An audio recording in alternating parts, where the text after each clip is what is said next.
Shalom Bapak Ibu Saudara, kembali kita berjumpa hari ini untuk menikmati firman Tuhan. Mari kita siapkan hati kita untuk menerima kebenaran firman Tuhan hari ini. Saya percaya saudara diberkati oleh Tuhan, dijaga oleh Tuhan, dan dibuat berhasil oleh Tuhan. Itulah rancangan Tuhan yang terbaik bagi saudara.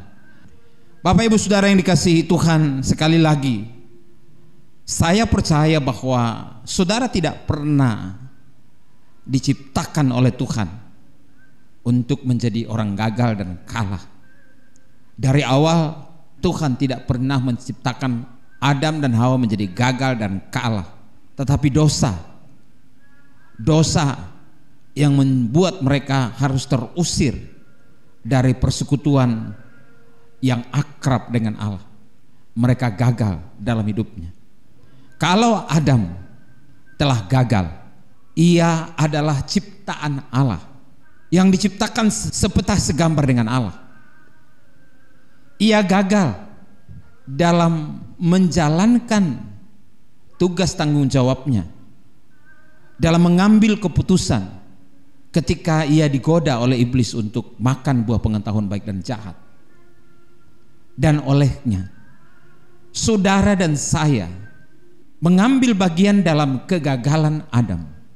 Saudara tidak dapat memilih apakah saudara berdosa atau tidak berdosa. Saudara sudah berdosa karena saudara mewarisi darah daging dari Adam. Saudara lahir dari dalam dosa, dikandung di dalam dosa, dan itu bukan pilihan saudara. Karena saudara adalah anak-anak Adam, saya adalah anak-anak Adam. Tanpa berbuat dosa, tanpa berbuat salah, saudara telah dikategorikan sebagai orang berdosa. Tapi syukur oleh Yesus Kristus, ia adalah Adam terakhir, Adam kedua. Ia tidak diciptakan oleh Allah, karena dia adalah Allah sendiri yang menjelma menjadi manusia. Ia tidak gagal mengikuti kehendak Bapa di sorga. Dalam taman Getsemani, ia berdoa, kalau boleh calon ini lalukan daripadaku, tapi bukan kehendakku, kehendak Bapa. Dia menyerahkan kehendaknya kepada kehendak Bapa. Kenapa? Karena ia satu dengan Bapa. Ia sendiri berkata kepada Filipus, kalau engkau melihat aku, engkau sudah melihat Bapa. Bapak Ibu Saudara yang dikasihi Tuhan, Yesus tidak gagal, Adam gagal. Kita mewarisi kegagalan Adam. Tetapi saya mau beritahu saudara pada saat ini bahwa ketika engkau berjumpa dengan Yesus dan mengalami kelahiran kembali di dalam Kristus Yesus, engkau diciptakan baru, sama sekali baru di dalam Kristus. Dan itu sebabnya engkau mewarisi kesuksesan, keberhasilan daripada Yesus Kristus. Ketika engkau tertanam di dalam Dia, engkau tertanam di dalam Dia, artinya engkau layak. Dan ketika engkau tertanam di dalam Dia, engkau dikuduskan. Ketika engkau tertanam di dalam Dia, engkau dibenarkan. Ketika engkau tertanam di dalam Dia, tidak mungkin engkau gagal. Judul firman Tuhan hari ini, Anda harus tahu bahwa Anda tidak diciptakan untuk menjadi orang gagal. Anda diciptakan untuk menjadi orang sukses. Seperti bacaan kita di dalam Injil Yohanes pasal 15 ayat 5. Akulah pokok anggur dan kalian cabang-cabangnya. Orang yang tetap bersatu dengan aku dan aku dengan dia akan berbuah banyak. Sebab tanpa aku kalian tidak dapat berbuat apa-apa. Ketika saudara percaya kepada Yesus, saudara bersatu dengan Allah di dalam Kristus Yesus. Saudara memiliki benih ilahi, yaitu roh Allah ditaruh di dalam roh saudara. Sehingga seperti kata Rasul Paulus dalam Roma pasal 8, roh Allah bersaksi dengan roh saudara, roh saya, bahwa kita adalah anak-anak Allah. Dan sejak itu roh kita dituntun oleh Roh Kudus kepada seluruh kebenaran. Nah Bapak Ibu Saudara, ketika saudara tertanam di dalam Yesus Kristus, apakah mungkin saudara gagal? Ketika saudara diposisikan oleh Allah, tertanam di dalam Kristus, apakah mungkin saudara bisa gagal? Saya mau beritahu, saudara harus tahu bahwa saudara tidak pernah ditakdirkan menjadi orang gagal ketika engkau tertanam dengan benar di dalam Kristus Yesus. Persoalannya adalah banyak orang Kristen berpikir bahwa ia tertanam di dalam Kristus, tetapi sebenarnya tidak pernah tertanam di dalam Kristus. Dan itu sebabnya indikator bahwa ia tidak tertanam di dalam Kristus adalah bahwa ia sulit untuk berbuah. Makanya banyak orang Kristen berkata, sulit jadi orang Kristen, sulit untuk menjadi orang benar, sulit untuk menjadi orang kudus.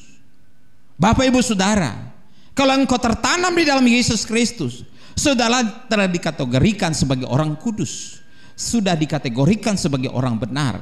Saudara bisa mempelajari itu di dalam Ibrani pasal 10 ayat 10 sampai 14. Saudara akan menemukan bahwa karya Kristus di kayu salib telah menebus saudara satu kali untuk selama-lamanya, dan bahwa ia menyempurnakan sekali untuk selama-lamanya semua orang yang telah ditebusnya. Jadi saudara ketika tertanam di dalam Yesus Kristus, berarti saudara dianggap, diperhitungkan sebagai orang yang layak. Kalau saudara tidak layak, tidak mungkin saudara disebut oleh Yesus Kristus sebagai cabang. Ketika Yesus berbicara tentang pokok anggur ini, ia berbicara dengan para murid, tidak berbicara terhadap orang kebanyakan, tapi hanya bagi para murid. Pertanyaannya, apakah saudara telah jadi murid Kristus? Saudara menjadi murid Kristus ketika saudara mempercayai bahwa Yesus Kristus adalah Tuhan dan Juru Selamat saudara. Roma pasal 10 mengajarkan kepada kita, ayat 9 dan 10, bahwa ketika hati kita percaya, mulut kita mengaku, kita dibenarkan. Jadi kita percaya bahwa Yesus telah menjadi juru selamat, dan karena ia menjadi juru selamat yang menebus kita, maka kita mentuhankan dia, menjadikan dia segalanya, menjadikan dia bos kita, pemimpin kita yang harus kita taati, yang kita ikuti. Dan karena itu tidak mungkin ketika saudara jadi pengikut Yesus, saudara menjadi pengiring Yesus, saudara menjadi murid Yesus, saudara bisa gagal. Tidak pernah diciptakan seperti itu. Allah menciptakan saudara menjadi orang sukses. Roh saudara itulah yang pertama disukseskan oleh Allah. Itu bukan karya saudara, itu adalah pemberian Allah. Ketika saudara percaya kepada dia, saudara dimasukkan dalam persekutuan dengan Yesus Kristus. Saudara tidak masuk ke dalam Kristus karena saudara baik. Saudara tidak bisa tertanam di dalam Kristus karena engkau layak.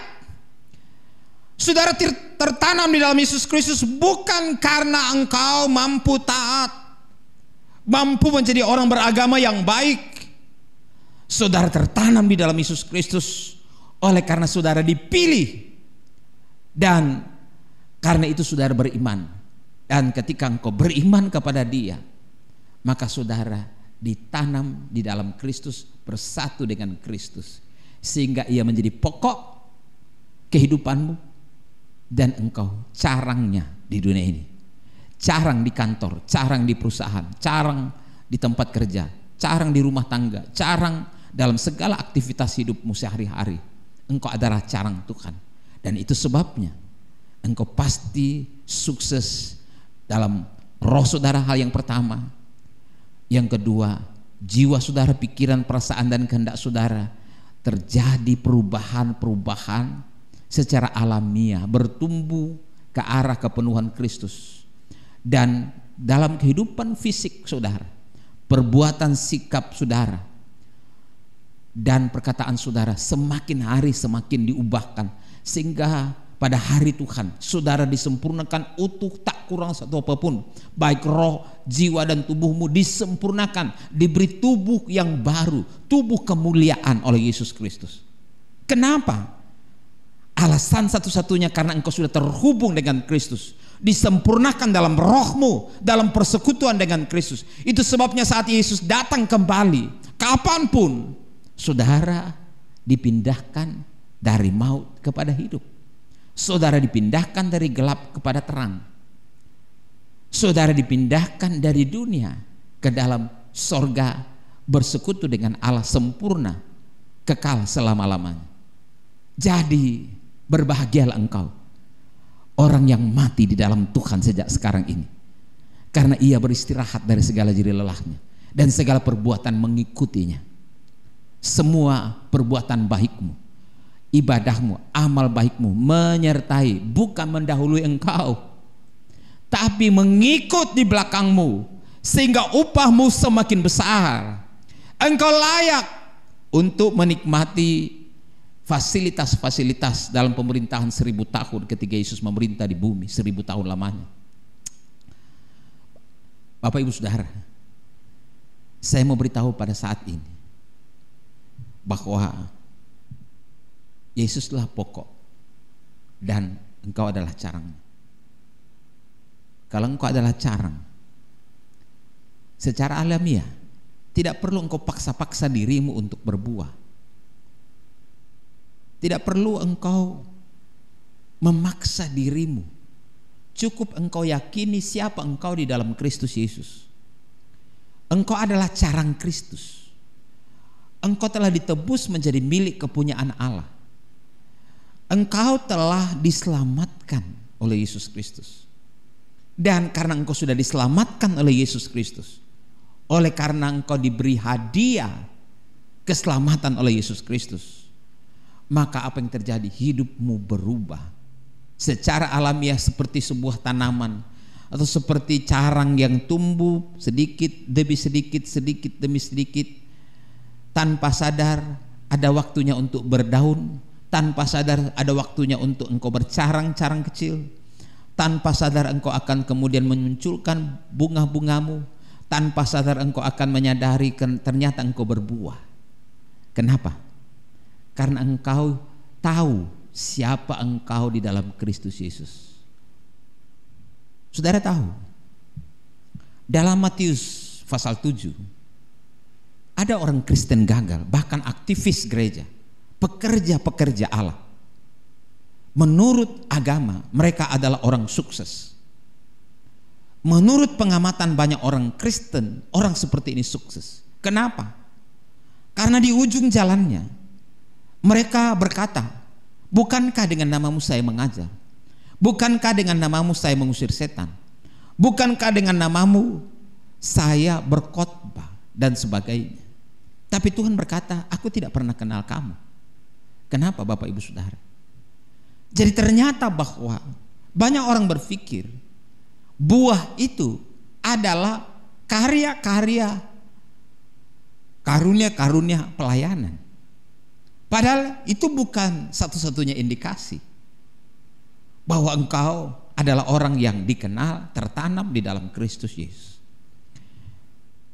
Ada banyak hal yang saudara harus pahami menjadi orang Kristen.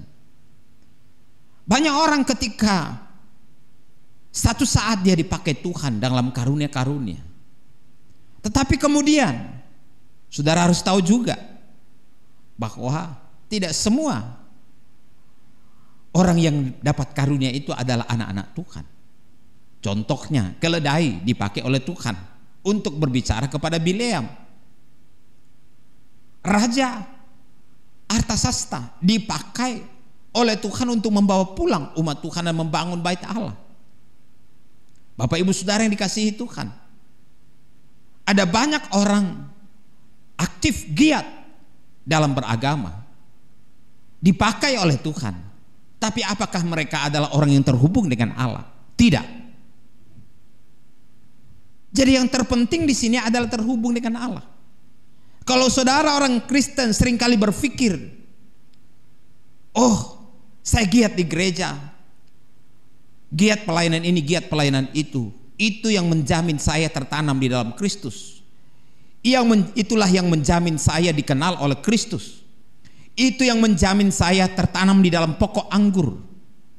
Bisa jadi saudara berhasil kelihatan, tapi waktu akan menguji dan membuktikan siapa saudara. Seperti apa kehidupan saudara selanjutnya? Apakah mempermuliakan Tuhan atau mempermalukan Tuhan? Saudara bisa memahami apa yang saya maksudkan saat ini. Kenapa saudara? Di ujung jalannya Tuhan berkata, aku tidak pernah mengenal engkau. Aku terus terang kepada kamu bahwa aku tidak pernah mengenal kamu. Saudara bisa mempelajari itu dalam Matius pasal 7.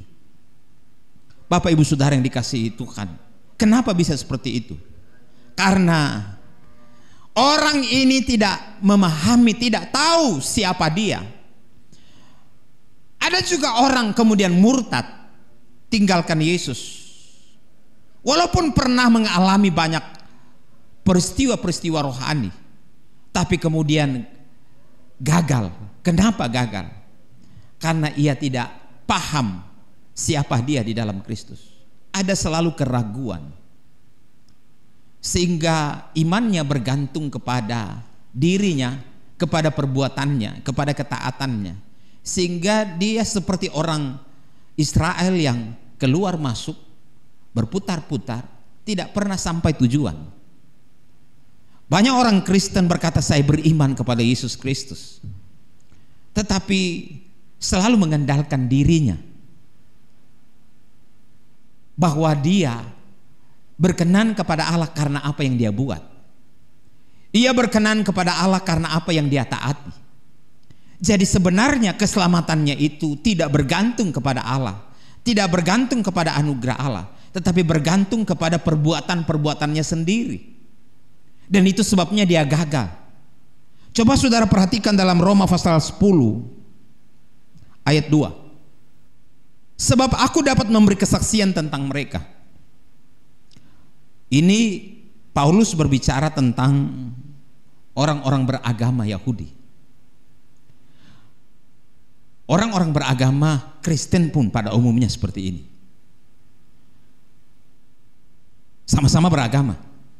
Cuma bedanya mereka belum punya Yesus, kita sudah punya Yesus. Tapi konsep beragamanya tetap sama, yaitu bergantung kepada apa yang saya perbuat, atau keselamatan ditentukan oleh apa yang dia perbuat. Jadi dalam konteks Yohanes 15, orang ini berusaha berbuah tanpa tertanam di dalam Kristus. Berusaha berbuah tanpa tertanam sebagai orang milik Kristus. Perhatikan ayat 2 dari Roma pasal 10. Sebab aku dapat memberi kesaksian tentang mereka bahwa mereka sungguh-sungguh giat untuk Allah. Banyak orang beragama giat sekali untuk Allah, bahkan membela agama seperti halnya Rasul Paulus membela agama. Dan dia berpikir itu adalah tindakan beragama yang paling benar, paling sempurna, paling tinggi, paling mulia, paling hebat. Jadi orang beragama. Bukankah demikian banyak orang Kristen saat sekarang ini? Mereka sungguh-sungguh giat siang malam, kalau bisa tiap hari, tiap jam ada kebaktian ini, kebaktian itu dan seterusnya. Tetapi sayang sekali, tanpa pengertian yang benar. Tanpa pengertian yang benar seperti apa? Mereka berpikir bahwa kebenaran diri mereka menentukan keselamatan mereka. Kalau mereka baik, kalau mereka rajin beribadah, kalau mereka taat ini, taat itu dan seterusnya, itu yang menentukan keselamatan mereka. Makanya orang seperti ini seperti keluar masuk ruang Maha Kudus, keluar masuk sorga. Ada yang bolak-balik ke sorga juga, sebentar ke sorga, sebentar pulang. Nah inilah seperti itu. Karena satu saat dia menemukan dirinya ada di dalam kekurangan, kelemahan dan keterbatasan. Tapi ada satu saat dia on fire luar biasa di hadapan Allah. Ketika kumpul dengan teman-temannya, dia pura-pura melupakan dosa-dosanya. Tapi kemudian kembali lagi kepada habitatnya. Ternyata dia orang berdosa. Dia begitu kecewa dengan dirinya, dia mulai menghakimi dirinya dan berkata saya begini. Dan itu sebabnya karena dia tidak bergantung sepenuhnya kepada karya Kristus, maka ia selalu jatuh dan jatuh, jatuh dan jatuh, gagal dan gagal, selalu jatuh bangun dalam dosa, keburukan, kebiasaan buruk, selera buruk, gaya hidup buruk, keduniawian, mencari kehormatan manusia. Kenapa Bapak Ibu Saudara? Kenapa? Karena tidak punya pengertian yang benar. Jadi saudara harus tahu bahwa saudara tertanam di dalam Yesus Kristus. Hanya karena saudara tertanam di dalam Yesus Kristus, barulah bisa saudara berhasil jadi orang Kristen. Artinya bergantunglah kepada suplai kehidupan daripada Kristus. Ketika engkau tertanam di dalam Kristus, engkau bisa bercarang, engkau bisa berdaun, engkau bisa berbunga, engkau bisa berbuah hanya karena pokok, yaitu Yesus Kristus. Itu sebabnya kalau pokokmu adalah anggur, maka buahmu adalah anggur. Tidak mungkin buahmu adalah pepaya kalau pokokmu anggur. Tidak satu DNA. Tapi kalau engkau memang benar tertanam di dalam Kristus, memiliki DNA Kristus, saudara pasti berbuah yang sama dengan Kristus. Nah, perhatikan Bapak Ibu Saudara. Jadi pahami sungguh-sungguh bahwa saudara ada di dalam Kristus Yesus. Jangan ragu tentang kehidupanmu. Mungkin engkau secara fisik, kasat mata, saudara melihat ada banyak kekuranganmu, ada banyak kelemahanmu secara manusia, dosa sengaja ataupun tidak sengaja, kecil ataupun besar, sadar atau tidak sadar, ada dosa-dosamu. Seringkali kita pura-pura tidak melihat dosa-dosa kecil, padahal sama-sama dosa. Kita hanya melihat dosa-dosa besar, padahal sama-sama dosa. Kalau kita hanya berpikir tentang dosa besar dan kita berpura-pura mengabaikan dosa-dosa kecil, itulah kegagalan saudara. Karena sesungguhnya saudara membutuhkan hidup tertanam di dalam Kristus 100%. Maka seluruh dosa saudara, baik dosa besar, dosa kecil, sengaja atau tidak sengaja, sadar atau tidak sadar, itu sudah diselesaikan oleh Yesus Kristus. Dan itu sebabnya saudara dilayakkan disebut sebagai carang dari pokok anggur. Kalau tidak, saudara akan penuh dengan kehidupan Kristen yang bolak-balik, bangun, jatuh, bangun, jatuh, dan akhirnya saudara melihat diri saudara ada di dalam got. Ayat 3, sebab oleh karena mereka tidak mengenal kebenaran Allah, dan oleh karena mereka berusaha untuk mendirikan kebenaran mereka sendiri, maka mereka tidak takluk kepada kebenaran Allah. Perhatikan ini baik. Banyak orang Kristen tidak takluk kepada kebenaran Allah. Mereka beragama seperti agama-agama lain, agama yang tidak berpusat kepada Kristus Yesus. Bukankah semua agama mengajarkan taatlah, baiklah, hiduplah teratur, hiduplah disiplin, maka engkau akan hidup berhasil dalam hidupmu sebagai orang Kristen, orang beragama. Tetapi Yesus Kristus mengajarkan berbeda. Tidak mungkin engkau bisa melakukan itu semua tanpa tertanam di dalam Yesus Kristus. Hanya karena tertanam di dalam Kristus, maka engkau menerima kebenaran. Engkau tidak bisa hidup benar kalau engkau belum jadi orang benar. Ketika engkau tertanam di dalam Kristus, engkau diperhitungkan sebagai orang benar. Oleh karena itu, engkau bisa hidup benar. Dan itu tidak perlu engkau paksakan dirimu untuk lakukan. Karena Tuhan sendiri akan menuntun saudara, sehingga saudara tidak sadar, saudara telah semakin hari dibenarkan, semakin hari perbuatanmu, sikapmu, perilakumu, pikiran, perasaan, dan kehendakmu semakin hari diubahkan oleh Tuhan. Kalau tidak memahami kebenaran ini, saudara akan seperti orang beragama pada umumnya. Karena mereka berusaha untuk mendirikan kebenaran mereka sendiri. Makanya orang seperti ini selalu berusaha seperti Rasul Paulus, berusaha membela agama, membela Tuhan, berusaha untuk menjadi orang benar yang taat, setaat-taatnya. Saya tidak menganggap salah orang taat, tapi kalau ketaatanmu adalah dasar untuk engkau diselamatkan, untuk dibenarkan, itu kesalahan total. Dasar untuk saudara bisa hidup benaran, hidup taat adalah tertanam di dalam kebenaran Kristus, supaya engkau menerima kebenaran Kristus dalam hidupmu. Kebenaran Kristuslah yang akan membuat engkau menjadi benar secara alamiah, hari demi hari, hari demi hari, sampai saudara menjadi sempurna, serupa segambar dengan Kristus pada hari kedatangan Tuhan yang kedua kali.